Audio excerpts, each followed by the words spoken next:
the radical, fundamental principles of freedom, rational self-interest, and individual rights. This is the Yaron Brook Show.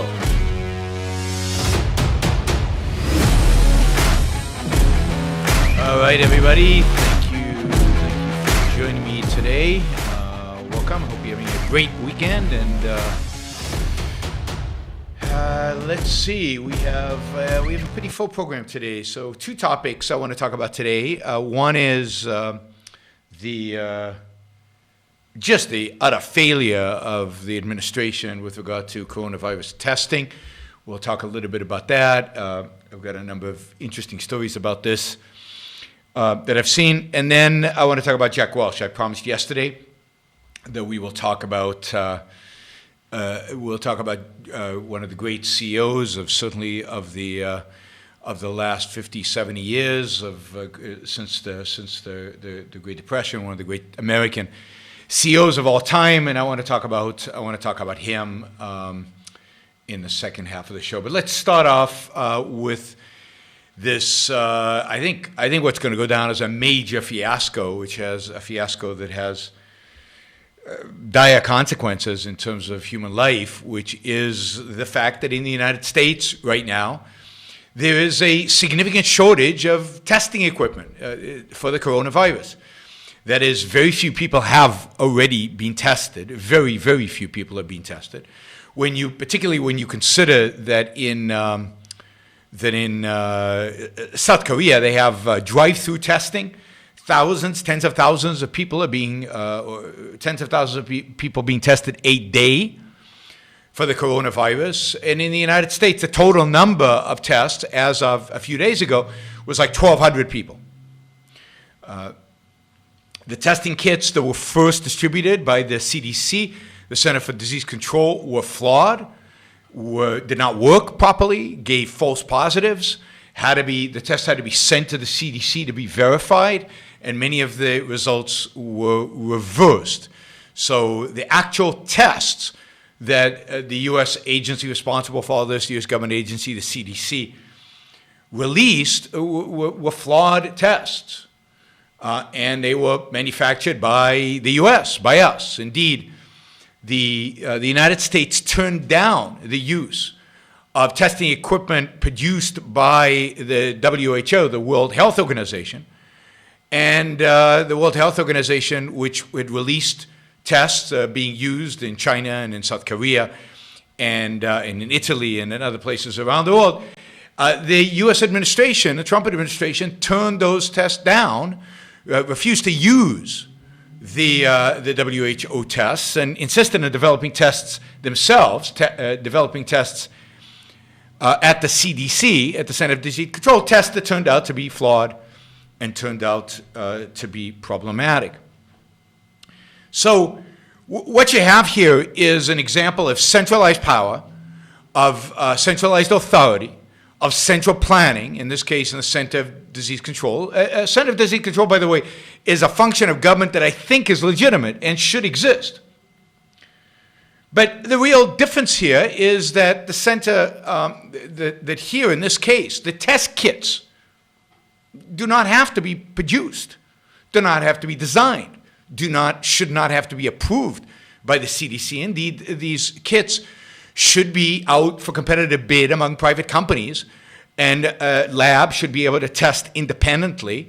The CDC can, after the fact, certify these tests or not, but this should be left up to the market. But it turns out another big fiasco with regard to the administration is that the FDA was really, really, really slow in allowing the development of private testing kits, allowing labs, not just private, but other public entities, any entity, to develop other testing kits. So it wasn't until, I think, middle of February, that the FDA finally said, okay, other people can divest. I think, there it is. It's February 24th. That they allowed other commercial and academic labs to participate in the development of kits. And since then, there's been this huge rush to development. There's a lot of science. There's a lot of interesting stuff going on, which is what you'd expect when you allow the private sector, motivated scientists, motivated labs, by profit motive, by science, motivated by a lot of different factors, by just doing a good job to produce a better kit.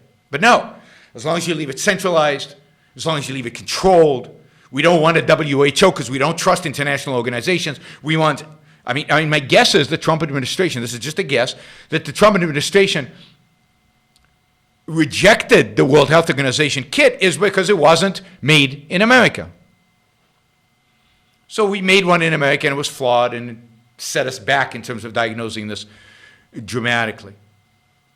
So now finally we have the CDC and the FDA allowing other entities, commercial and university and academic labs, to actually develop their own tests and that is happening. So you can see how when you restrain the market, when you constrict the ability to act, and the market doesn't even have to be the for-profit market, but when you constrain everything to one center, when you let one entity make all decisions, make all developments, make everything, then one mistake can cripple an entire country. One mistake can set us back dramatically in the fight against this virus. And testing is crucial. It's crucial for individual human life. It's crucial for individual planning. It's crucial for the authorities to figure out if they're going to isolate certain individuals, who to isolate and who not, and on what scale to do it and where to focus. Without testing, we don't literally know what's going on. I'll give you a personal example. I'm traveling a lot, and I'm not stopping to travel because of the coronavirus. I don't see any real reason to. But ideally, my ideal scenario would be that before I traveled, I would test to see if I had the virus. I could decide not to travel if I had it. I probably would decide not to travel if I had it. And if I didn't have it, I would go out and travel. And then when I got back, I would want to test myself again and see if I got it while I traveled, so that before my next trip, I would know whether to take that trip or not, whether to be in isolation or not, whether I can interact with my friends and my family or not. And thus, I could reduce my personal risk of not so much getting it myself. I would probably still get it, but at least I wouldn't then inflict it on other people. I can probably handle the virus, but there are people I interact with who cannot, and I would know I have it and therefore not interact with those people. And that's how you ultimately get rid of this, is that you isolate the people who cannot handle this virus, elderly, sick people, from it. And you do that by testing anybody who might come into contact with them. And for that, you need massive quantity of tests. You don't even have to make them free. Trump or what's his name is our vice president. They promised free tests. I don't care if they're free. I'll pay for all of them. I can pay for them. I'll pay for all the tests. I want on-demand testing. And I'm willing to pay for on-demand testing because it'll improve my life significantly. Most of you probably don't need on-demand testing because you don't travel as much as I do. Or maybe you just don't interact much with children or the elderly. So this is an unmitigated disaster that has a profound impact on my life because I want to be tested because my travel schedule requires that I be tested. It's exactly people like me who are potentially massive spreaders of this disease. I speak in front of large audiences, I go to conferences, I meet people, I shake lots of people's hands, I travel in gazillions of airplanes, I stay at hotels, I touch stuff. I am a spreader. And I don't know if I have this disease or not. I don't know if I have the virus or not. It's possible that this disease will just go away in the spring. It might have to wait until the summer. But you have to take into account the fact that this disease, as far as we know, and there's limited information, is spreading in countries like Vietnam and Thailand, not very fast, but it is spreading there, countries that are already very hot. So it's not obvious. It's not obvious. We don't know enough that heat would destroy this disease. We're still waiting to see. I think that's right. I think it's probably spreading in those countries pretty slowly because they're warm countries and humid countries. But we will see when the heat and humidity rise if that really has the desired effect in the United States. Right? But so this has been complete disaster, and I don't know why they rejected the WHO test, but if they did, because it had to be made in America, this is an example of the kind of what happens when you adopt this kind of nationalistic, tribalistic attitude. The other thing I would say is that the Trump administration, the big mistake the Trump administration made, is that by stopping flights very early to China, I think they had this attitude that by doing that, we were going to be saved, that was enough. And if you remember, I had on the show, I had Dr. Amesh, Adalja, and he said, no, travel bans are not the way to deal with this because they don't actually stop the spread of the disease. I found an article today of some academics who've studied this, and they've shown that no, it might have slowed it, but the ultimate outcome of the disease is going to be the same. But what it did do, I think, is create complacency. I think the Trump administration had this attitude, and Trump expressed it in certain points over the last couple of months. Oh, we've handled it. We acted early, we acted tough, we closed off China, and therefore the disease is not going to come to America, ignoring the science, completely ignoring the science. But this is part of this danger that is Donald Trump. It's the arrogance and this attitude of tell with science, tell with facts, place my wishes above all. And if I did it, i.e. if Donald Trump did it, then it must be good. And this is kind of the short-sighted, pragmatic nature of the Trump administration, Trump himself, and of his acolytes who basically say, well, if Trump did it, it must be good. By definition, if Trump did it, it must be the right decision. Whereas the right decision should have been at that time, instead of focusing on travel bans, focusing on two things. Screening at the airport of people coming in, and not just from China. We still don't screen people coming in from Italy for some bizarre reason. Every other country in the world is doing that. We only screen China and Iran. What about South Korea and Italy? Screening at airports. And the second thing was there should have been massive investment in millions of test kits so that when the disease reached here on scale, which it has,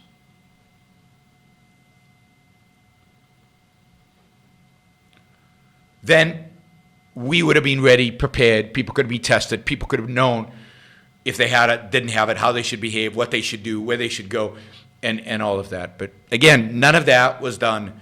This is a major, major fiasco of this administration.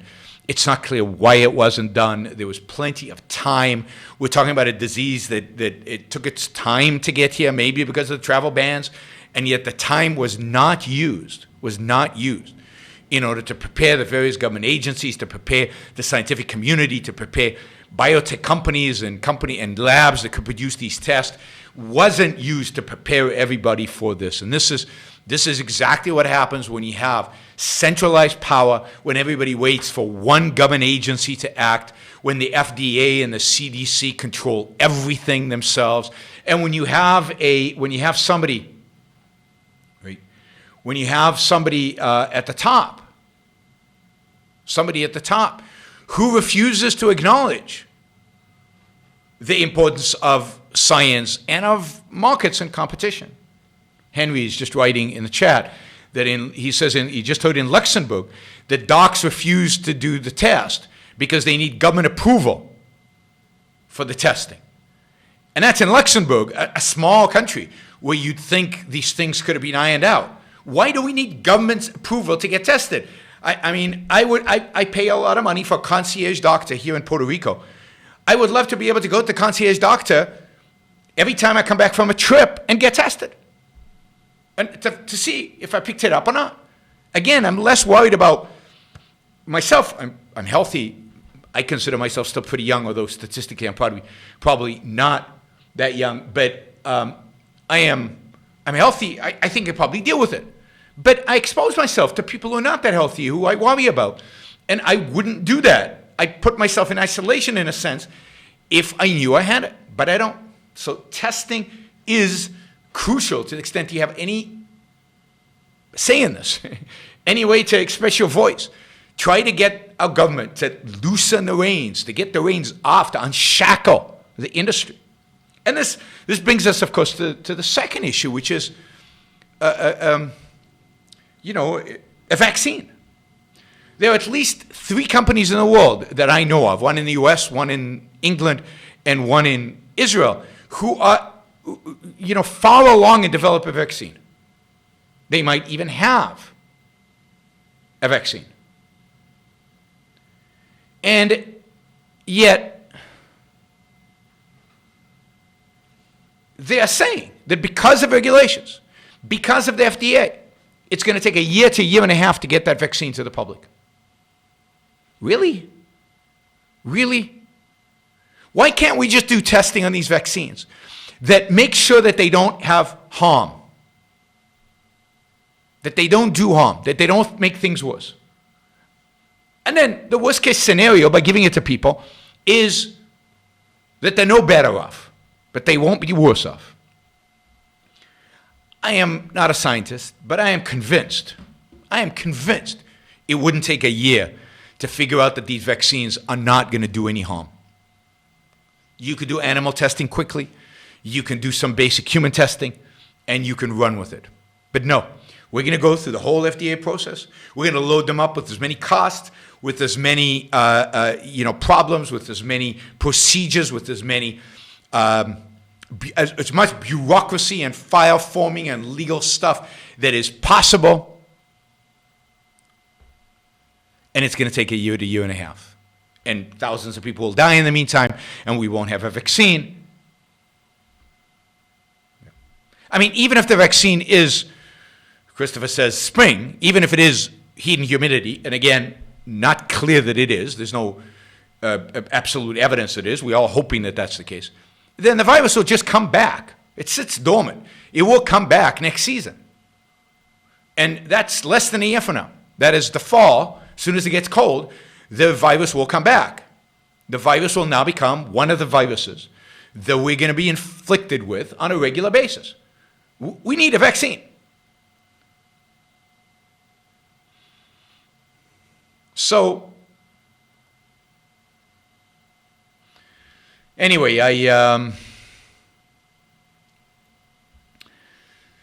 it's frustrating. It's frustrating. But this is the consequence of more centralized government, of arrogant style decision making, of pragmatism, and a placing one's wishes above science and above reality. And it's sad, because I think we could have got a handle on this on the coronavirus much sooner.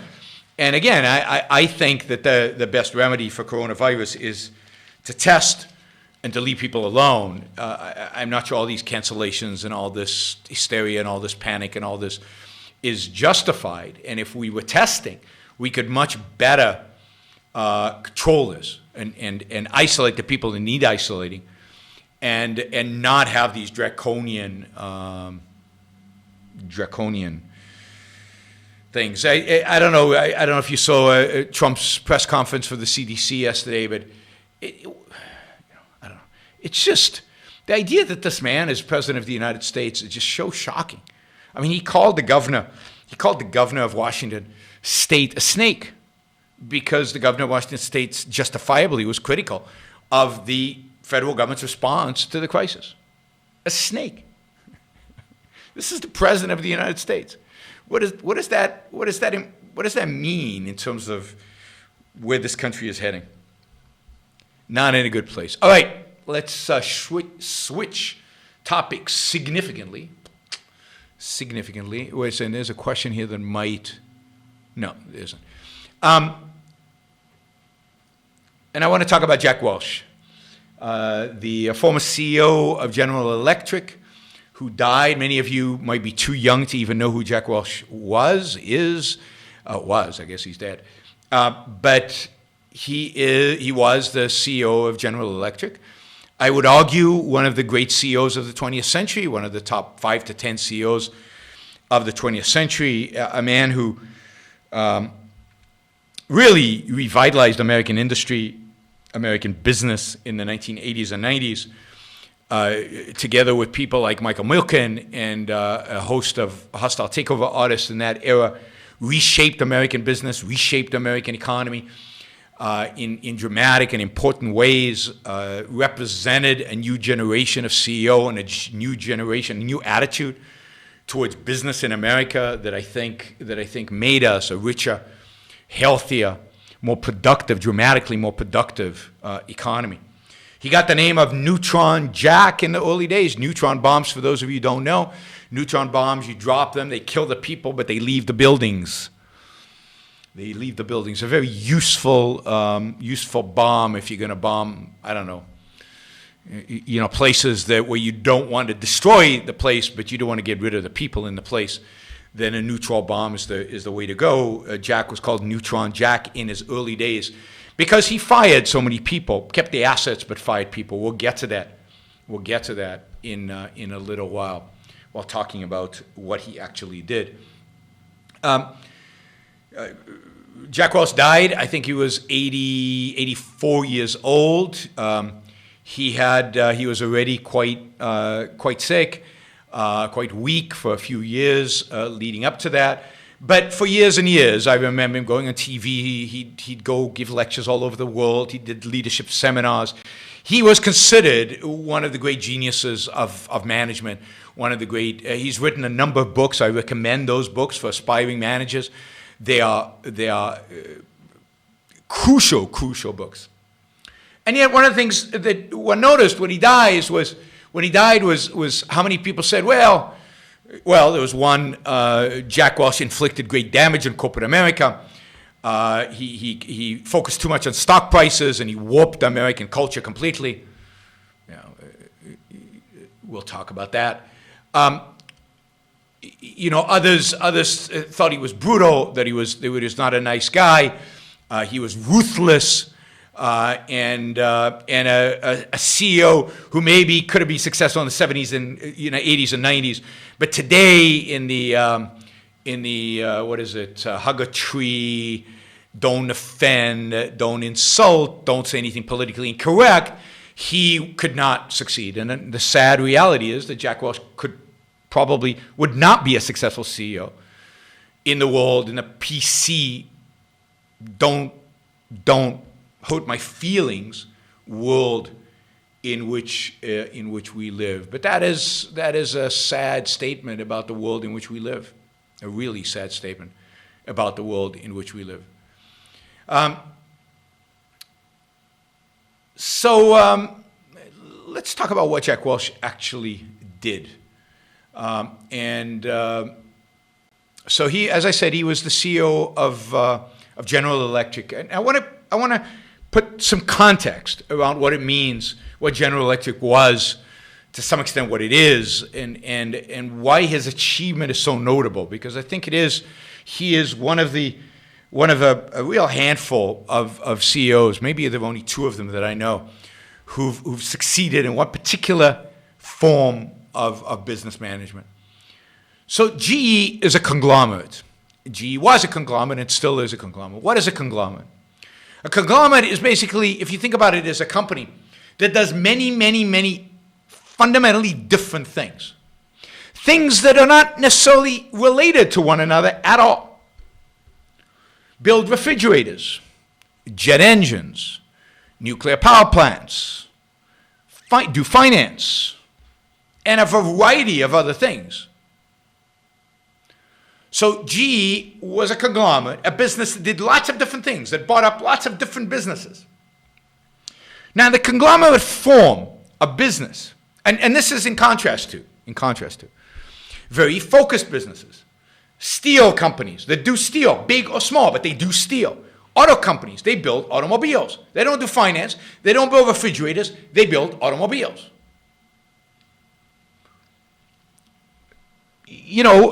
Technology companies, you could argue some of them have become more conglomerate, but a company like Apple builds certain technologies, has as a array of product basically all integrated on one product. I've always said I hope Apple never builds a car. I hope Apple never builds a TV. Because that's not what Apple does. They would turn it into a conglomerate. Jonathan, I will get to the question of Welsh's finance business and whether it almost killed GE or not. I mean, it did, but whether it was Welsh's fault or not. We'll get to that. So you have conglomerates is one form of business. Another form of business is very laser focused. And then I'd say many companies are not quite a conglomerate, but they are maybe less than laser focused. Certainly, I think Apple is probably less than laser focused. Amazon, you could argue, is now less than laser focused, but not a conglomerate. Almost everything it's owned is focused on one thing: delivering products cheaply and effectively and quickly to the customer. And that involves them integrating maybe transportation, delivery with warehouse logistics, with great internet platform, with actual maybe even production of certain products. So we have here, those are the kind of businesses that exist. Now, in the 1960s, there was a culture in the United States, a pro-conglomerate culture in the United States. Now, there are a variety of reasons for this that have to do, in my view, with regulations.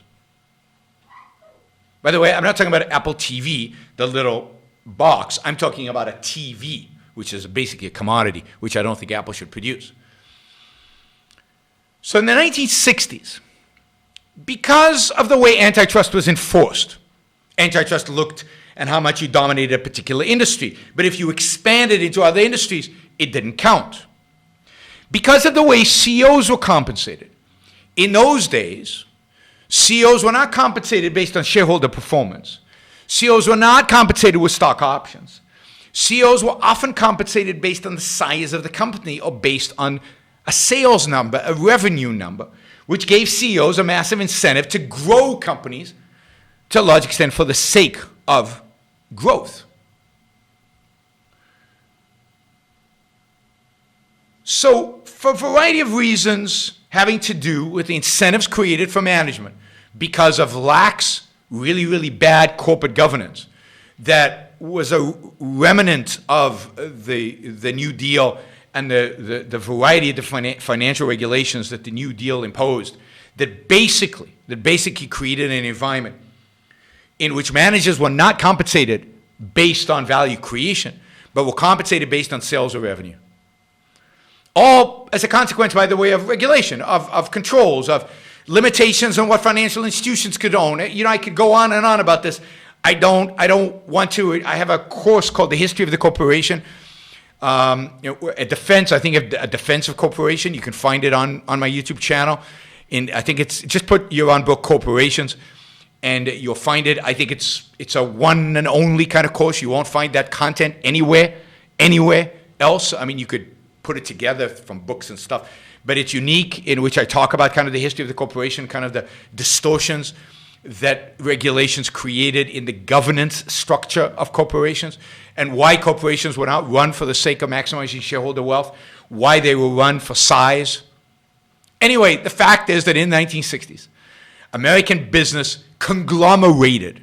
Many of those conglomerates you won't know today. ITT Industries, some of you who are older might remember ITT. It was massive, one of the largest corporations in America, and it was a conglomerate. It did all kinds of different things.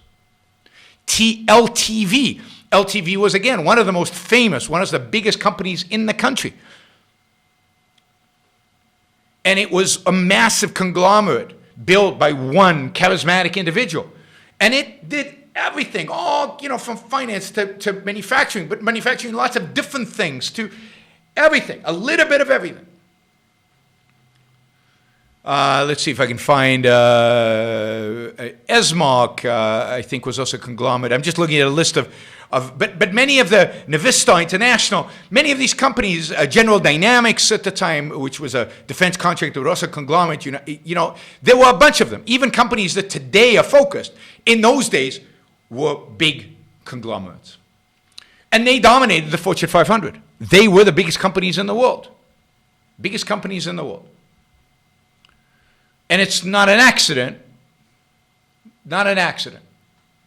that none of them, with the exception of really one, General Electric, and two, I'd say Berkshire Hathaway is the only other real conglomerate. There might be a few others, but they're very few, and no successful one except for those two, still in existence, and GE is not a successful one anymore. Okay. So that is the world, the corporate world of the 60s and the 1970s. And what happened as a consequence? What happened as a consequence is that these businesses were inefficient, unproductive, bloated, large, employed huge numbers of people, but not very productive people. These were businesses that could not compete with the Japanese, that could not compete with the Germans, that could not compete with rising companies elsewhere in the world that were focused, productive. The American economy throughout the 1970s was dominated by this conglomerate form. And while it's true that much of the economic pain that the United States suffered from in the 70s and the early 80s was a consequence of bad macroeconomic policies of the federal government and the Federal Reserve, it's not only that. It is the fact that corporations during that period were bloated, inefficient, unproductive, working for the benefit of CEOs who didn't care about maximizing productivity, maximizing shareholder price, maximizing value, but cared about growth, sales, revenue, cared about size, cared about their penthouse apartment, their private jet, their own salary. I mean, to compare the CEOs of the 70s, the CEOs of the 90s, or even today, is apples and oranges. CEOs in the 70s, as a group, there were exceptions, were terrible. And it's an era that Americans lost their edge. Japan beat American business thoroughly. Think Japanese cars. Think the VCR. Japanese technology in televisions, VCRs, in almost every home entertainment device, which Americans used to be the top, the Japanese took over. German cars, German technologies. In almost every area, the United States fell behind dramatically. So we entered the 1980s not only in bad economic shape, which was a consequence of bad macroeconomic policies. We entered the 1980s in bad economic shape also because our businesses are not run like businesses. Our businesses are not run for shareholders. Our businesses are not run for real economic value, for value creation. And the stock market reflects that. Businesses are not creating value for shareholders. So stocks are down. And Jack Welch is a CEO who steps into this environment and takes over a conglomerate on the decline, a conglomerate that is not doing well, a conglomerate that is clearly losing competitively. Now, other conglomerates, ITT, LTV, and others, was soon, over the course of the 1980s, taken over by all kinds of hostile takeover means, by entrepreneurs who saw that you could take these companies over. And if you want a concrete illustration of this, of what a conglomerate looks like and how a takeover looks like and how you create value through a takeover, watch the movie Other People's Money. I've recommended it before, but watch the movie Other People's Money. Anyway, these conglomerates were taken over by the Larry the Liquidator from other people's money, and they were broken apart. And they were sold in pieces. And magnificently. Many of those pieces became focused, productive enterprises that actually started making money, that actually hired people, that grew significantly. Others were sold for scrap. Workers laid off. And that capital flowed to places like Silicon Valley and created the revolution that is the technological revolution that we've seen. The conglomerates, 90% of the conglomerates, 99% of the conglomerates could not survive. Could not survive. Because American capitalism, with all its flaws and all its problems, was free enough in the 1980s.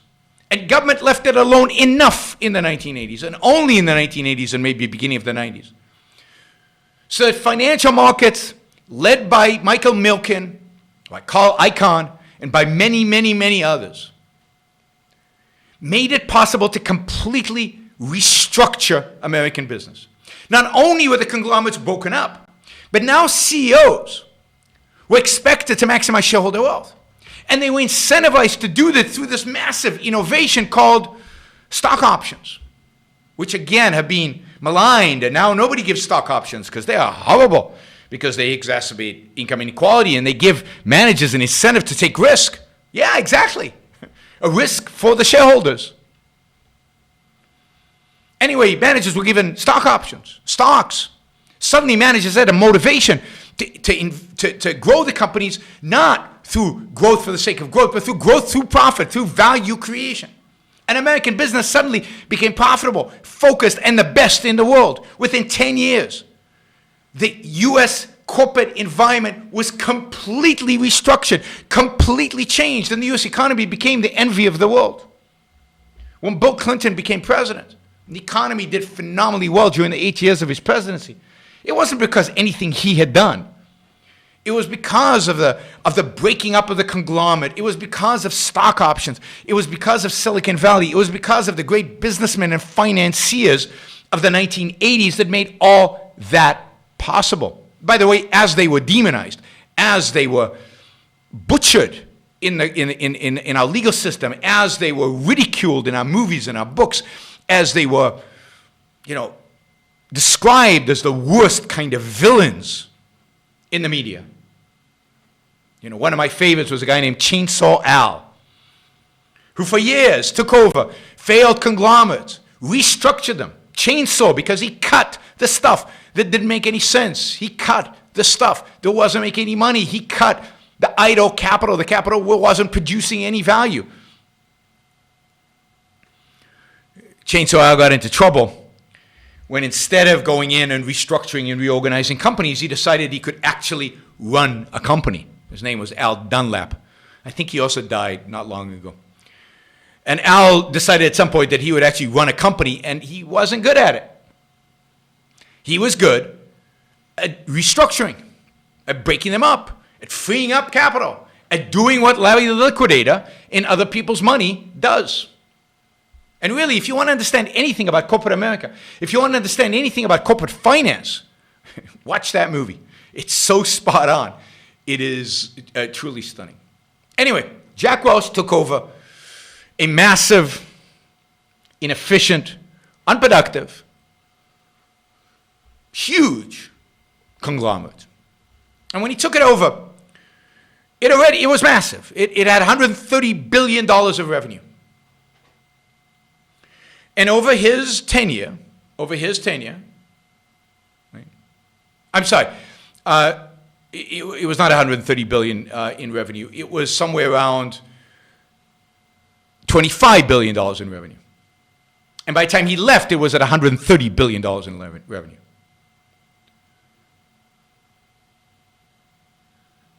At the time he took it over, the stock of General Electric was worth $14 billion. By the time he left, it was worth $410 billion. Somebody asked me, how do you measure a great CEO? Anybody who can turn $14 billion into $410 billion is a great CEO. not 10x, 30x the stock. Way outperformed the S&P 500. Way outperformed any benchmark. Was one of the best performing stocks in the 2 decades that Jack Welch was CEO of General Electric. And counter to the other great CEOs of the time who broke up conglomerates, Jack Welch's genius is in his ability to maintain the conglomerate.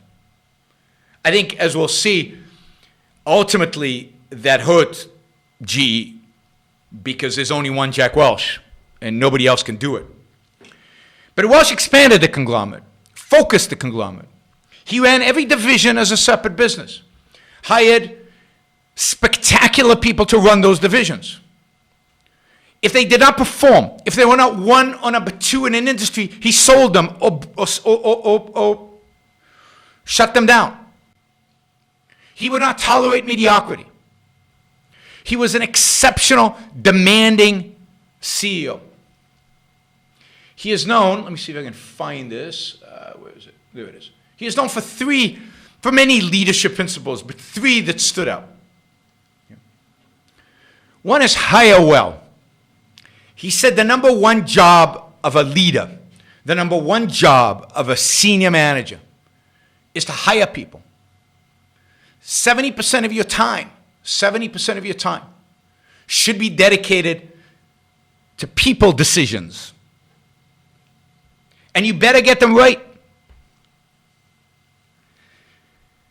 You have to be committed and disciplined in hiring people to work for you. And he said this is brutally hard, but a key to being successful.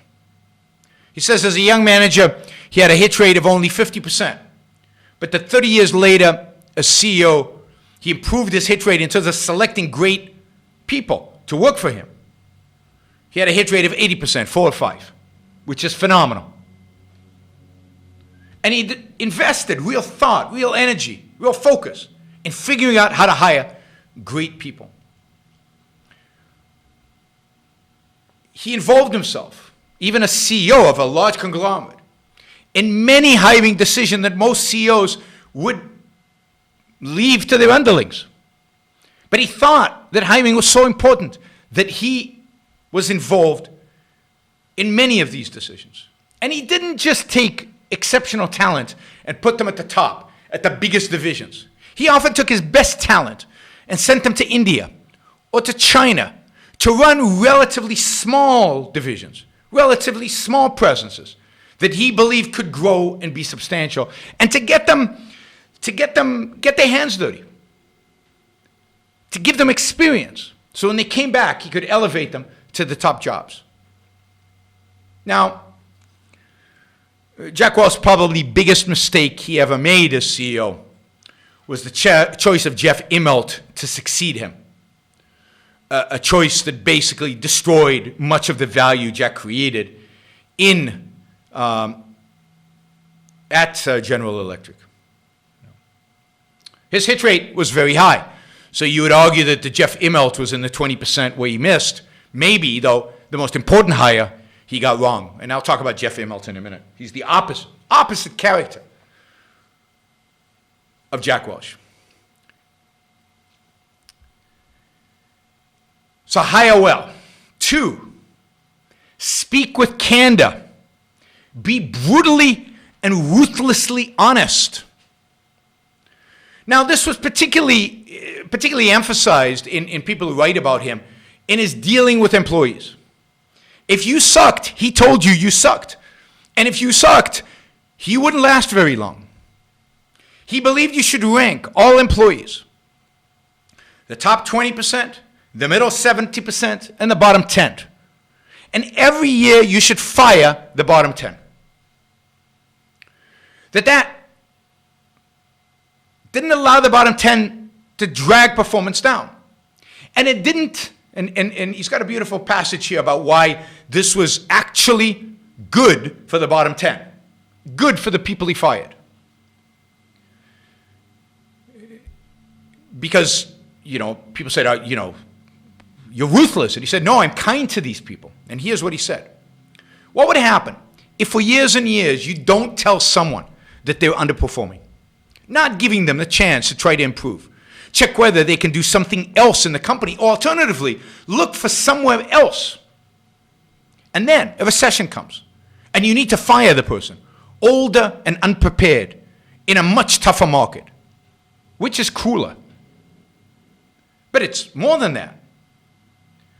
It's this person has now wasted their life in a job they're not good at, in a job they can never advance in a job that is a dead end for them. Much better, make it a dead end. Make it a dead end. So, Jack Welch was ruthless in firing people. The bottom 10% always got fired. And ruthless. Ruthless is the wrong word. In promoting the top 20%. In rewarding the top 20%. So, there was no, you always knew where you stood at GE in those days. And the best rose, and the worst were eliminated. And new blood was constantly brought into the company. And this is at every position. So among the heads of his group, if there was somebody who was not performing, they were gone very, very quickly. Now, one of the first things Jack Welch did when he came into GE, is he fired huge numbers of people, laid off, shut down divisions, shut down businesses that were not productive. And people said, oh, and this is true of the whole 1980s.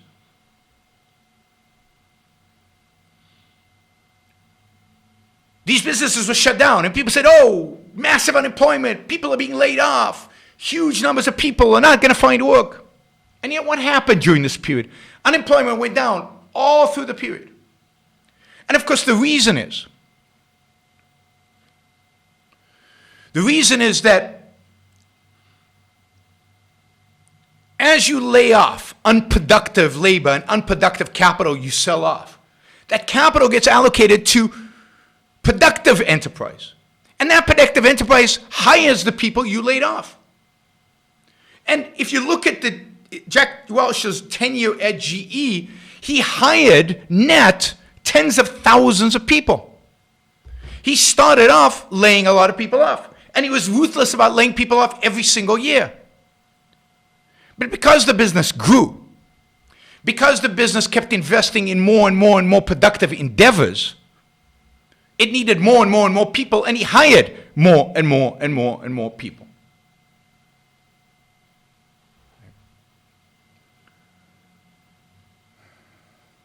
Somebody wrote this quote from Jack Welch: good business leaders create a vision, articulate the vision, passionately own the vision, and relentlessly drive to the completion. And that is Jack Welch. That is exactly Jack Welch. Now, I'll get to six. So one of his passions was Six Sigma.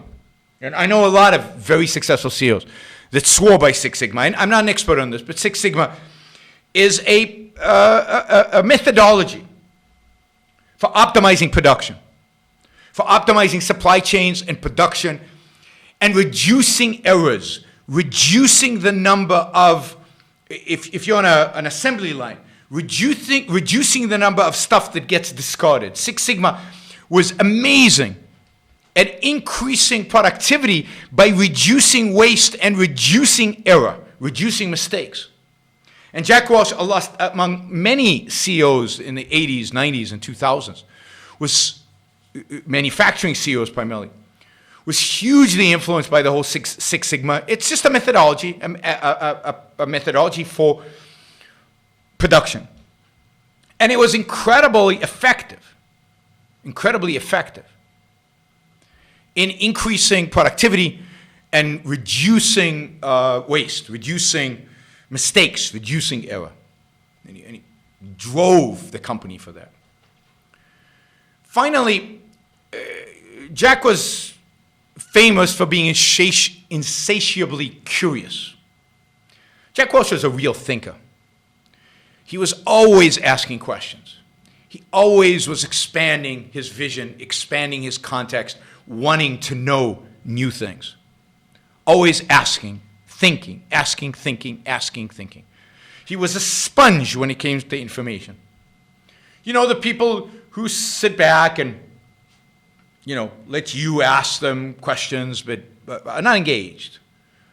Jack was the opposite. He'd meet you and he'd ask. He wanted to know everything. And particularly about your business, about the world, about things that were going on, about anything that might be relevant to what he was doing. He constantly was learning and creating an environment in which executives who don't learn out, finished. He was curious. He was a thinker. He was engaged. He had a mind that was constantly at work. And when you read his management books, which I recommend, you will find a huge sections about this focus, this curiosity, this willingness to learn, this emphasis on reason and rationality. Not letting your emotions run away with you. Whether it's compassion and therefore not laying people off, or commitment, emotional commitment at past decisions and now realizing you made a mistake and turning around. Brutal is the wrong word, a focused, unrelenting commitment to reason, rationality, in other words, to facts, to reality. That was Jack. And that's why he created so much value. Now, as I said, his biggest mistake was hiring of Jeff Immelt to replace him. And Jeff Immelt, from everything I can tell, was the exact opposite. Jeff Immelt was a political animal, a consensus builder, a people's person, when Jack was the opposite. Jeff Immelt was not concerned with facts, but with opinions. Not concerned with production, but much more with politics. Jeff Immelt was much more of the kind of person who would go to Washington than go to the manufacturing line. And there were better candidates at GE at the time. There was a whole competition to replace Jack Welch. And he could have picked any number of people who were more like him, who later went on and did very well in other companies. So when I did my investment course, I actually recommended in investing, one of the kind of edges that I thought one could have in investing this was in the late 1990s, is investing in companies where the CEO had been trained by Jack Welch. A CEO who had been a division head at GE and now hired into another company. Those companies tended to outperform. There was actually you could actually measure this at the time. There were studies that showed this. The GE alumni from Jack Welch's leadership school did better than other CEOs. But instead, he hired, I thought, his worst disciple. A man fit for a political world, a man fit for Washington, a man fit for the regulatory environment in which they live, and maybe to some extent Jack Welch recognized that. And as a consequence of that, when 9/11 happened, and when the recession after 9/11 happened, and then when 2008 happened and the Great Recession happened, GE was completely unprepared. And it's true that by that point, the finance, GE Capital, the finance division, was a complete and utter disaster and a mess. We will never know what would have happened if Jack had been running it those 10 years. I doubt that it would have been in such a mess. And if it had been in such a mess, it would have been fixed much quicker in a much more thorough way. But clearly, all of that had been neglected for years under Immelt. And the consequence was a massive destruction of value. GE today, on its, I think, third CEO since Jack Welch, is a shadow of itself. And there is, in a sense, a bigger mistake that Welch made, bigger than hiring Jeff Immelt. I think by the way, Welch, before he died, on a number of occasions mentioned that his biggest regret as a CEO in life was that he hired Jeff Immelt, that he basically handed the reins off to him. He recognized that was the mistake and that Jeff Immelt basically destroyed Welch's legacy, and he was worried about his legacy. He thought it would be distorted and perverted.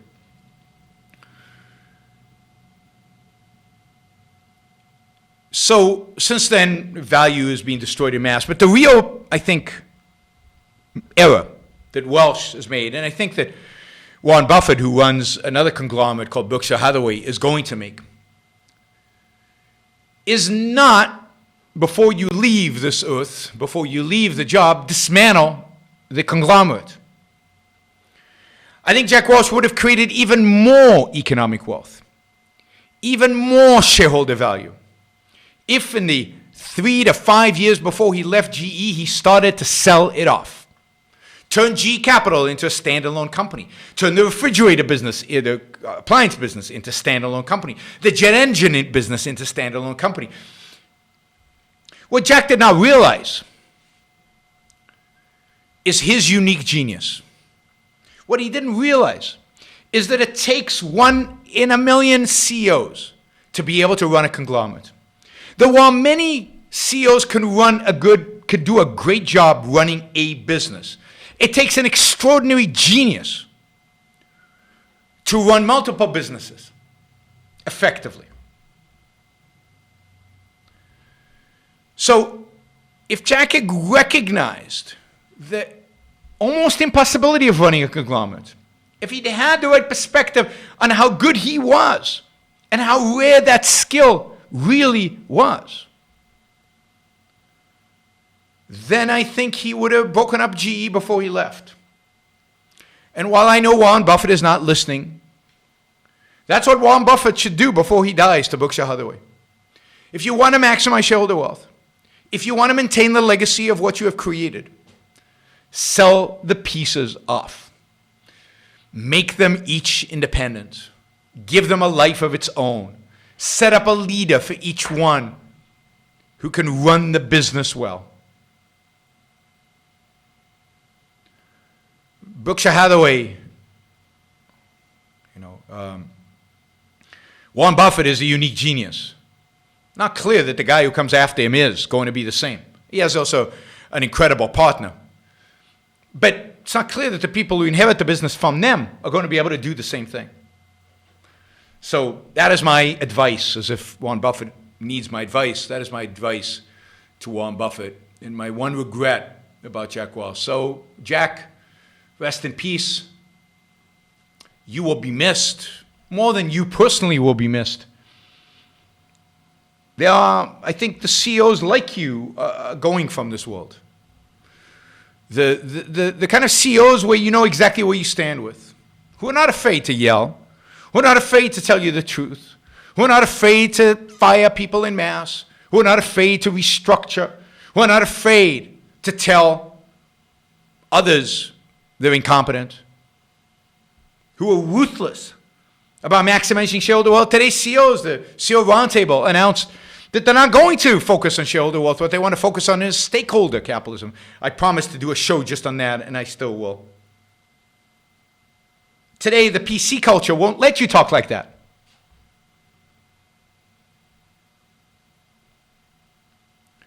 So, it's sad, not just that Jack Welch himself died, but that American business is very different today. We have these touchy-feely, somebody mentions, Elon Musk. Elon Musk is a genius, no doubt, but a genius that can only be successful with government subsidies. A genius that can only succeed when the government props him up and bails him out. I'm no fan of Elon Musk. Has he run all his companies that well? If you had a CEO for each company separately, would they have done a better job? And if he hadn't got the subsidies from the government for Tesla, would Tesla even exist today? I'm skeptical. So didn't Welsh finance business focus almost kill GE? I don't think so. I think it's the fact that the finance business was not properly cared to after he left, and that Immelt basically allowed it to do massively risky things in the early 2000s that then led to its complete implosion in 2008. But I don't think those activities, from what I know, started under Welsh, and I don't think he would have allowed it to happen. Somebody asked any connection between Randall and Welsh. Not that I know of. I mean, he probably read Atlas Shrugged because almost every CEO of his generation did. So I wouldn't be surprised at all if Atlas Shrugged had he would say had a positive, inspiring influence on him.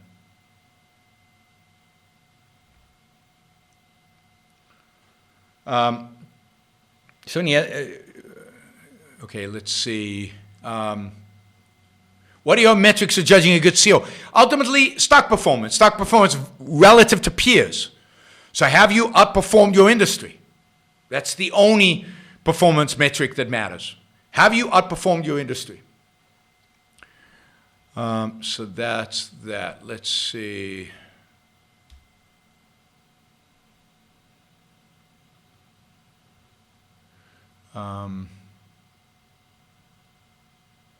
Okay, nothing else on Welsh? Okay, let's just take some of these super chat questions quickly, and then we'll call it a day.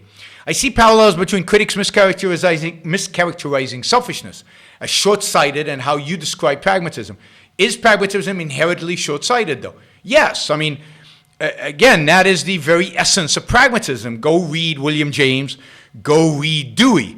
If you read them, they will say you can't. The whole point of pragmatism is that principles, i.e. long-term thinking, are invalid because they can't be proven, because inductive knowledge is useless, because you can't predict the future, so you can't think in principles.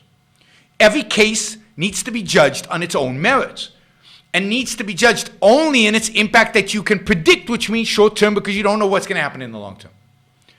The whole essence of pragmatism is its short-sightedness and its rejection of principle.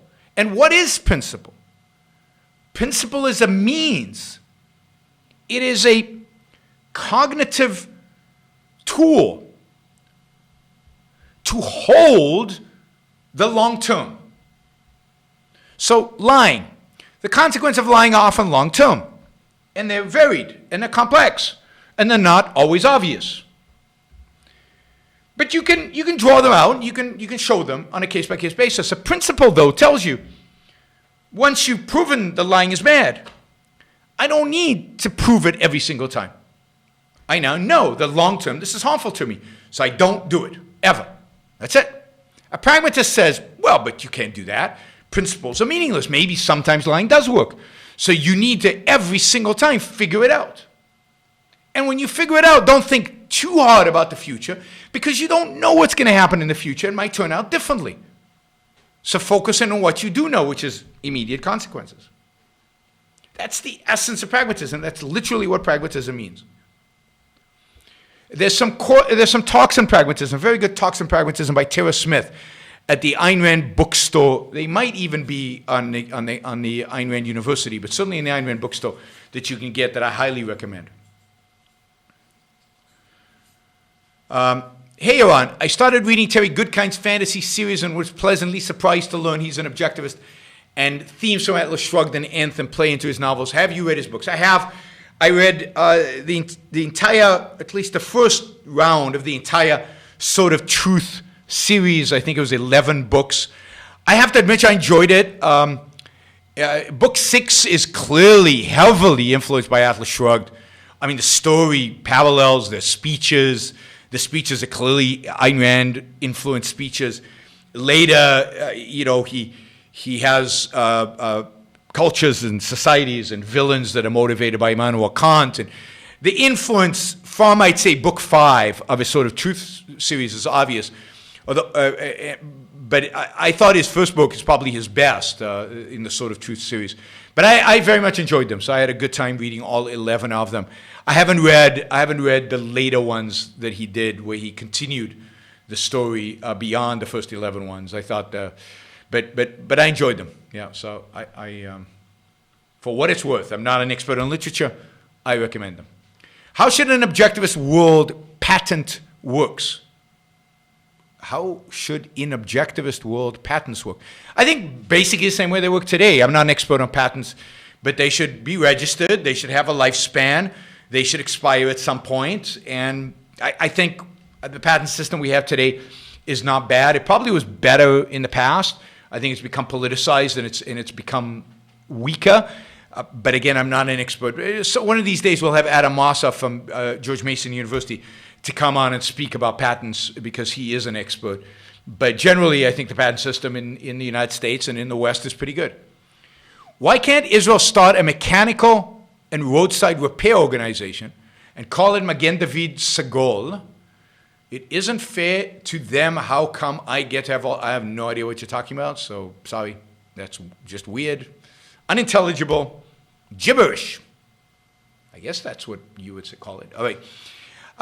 Mulvaney firing. So Chief of Staff in the White House was fired yesterday, I think. Do you think Trump needs to think of himself as the smartest person in the room? And anyone who threatens him, his conception of that, he'll eventually turn against. Yeah, I think that's part of it. It's part of what narcissists do.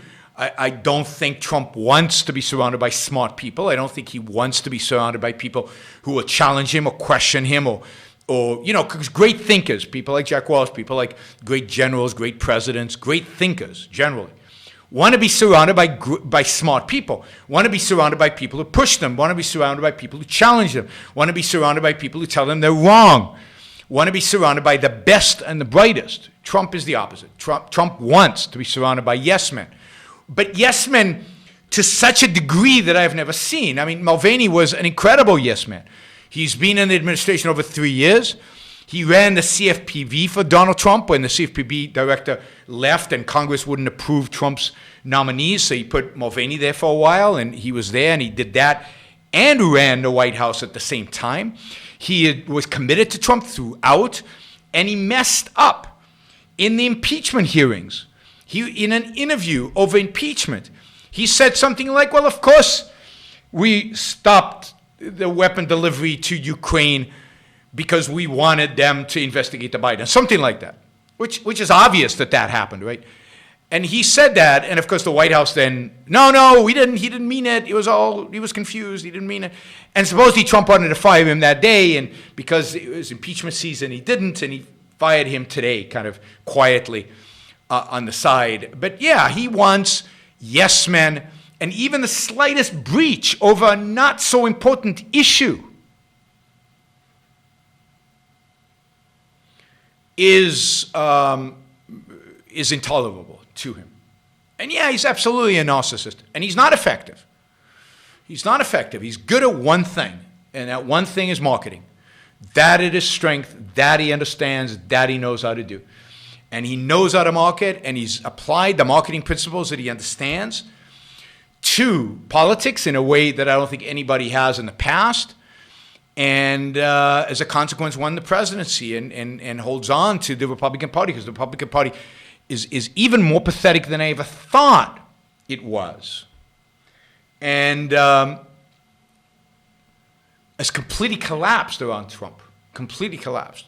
So he's effective in manipulation and in marketing, but he's not effective in anything else. And he built his business around marketing and around manipulating people. Have I read Lee Child? I have not. Sorry. $1. It costs to Super Chat $1. That's all. All right. Jonathan says, I wiped the floor with Andrew Sullivan.